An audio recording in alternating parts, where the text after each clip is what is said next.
সবাই কেমন আছেন? চলে আসলাম দারুণ একটি রেসিপি নিয়ে, পেয়ারার আচার। এইভাবে যদি পেয়ারার আচার বানান সারা জীবন মুখে লেগে থাকবে, এতটাই মজাদার। আচারটা দেখতেও যেরকম ইয়ামি, খেতেও দারুণ ছিল। তো পুরো রেসিপিটা সবাই দেখবেন, আর আমার এই ইউটিউব চ্যানেলটা সবাই সাবস্ক্রাইব করে দেবেন। তো প্রথমে নিয়ে নেব 3 পিস পেয়ারা। পেয়ারাগুলো হালকা খোসা ছাড়িয়ে নিয়ে আমি টুকরো করে কেটে নেব আর পানিতে ভিজিয়ে রাখবো 2 মিনিটের মতো। চুলায় একটা প্যান বসিয়ে দেব, হাফ চামচ মৌরি, হাফ চামচ জিরা, 3টা শুকনো মরিচ, একটা তেজপাতা, 1 চামচ পাঁচফোড়ন আমি হালকা টেলে নেব, নিয়ে গুঁড়ো করে নেব।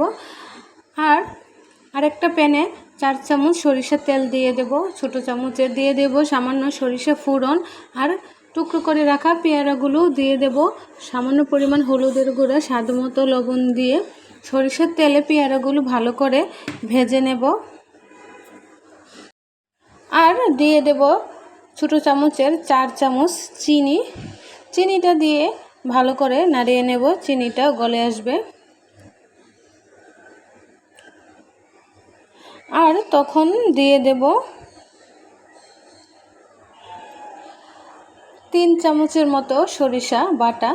আমি এখানে নিয়ে নেব 3 চামচ সরিষা বাটাও পেয়ারাতে দিয়ে দেব।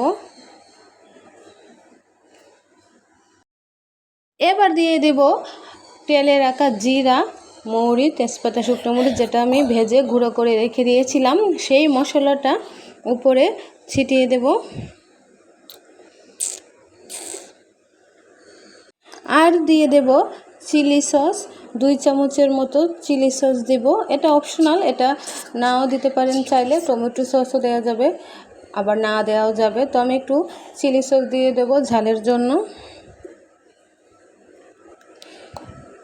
এখন একটু ভালো করে নাড়িয়ে দেব। আর নিয়ে নেব তেঁতুলের পিউরি, ছোটো চামচের 1 চামচ তেঁতুলের পিউরি দিয়ে দেব।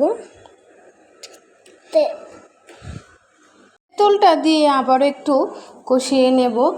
যখন দেখব পেয়ারার থেকে আর মশলা থেকে তেল উঠে আসছে, তখন এটা আমি নামিয়ে নেব। রেডি হয়ে গেল আমার টক ঝাল মিষ্টি পেয়ারার আচার। এটা অবশ্যই এভাবে যদি বানিয়ে খান তাহলে এতটাই টেস্ট পাবেন।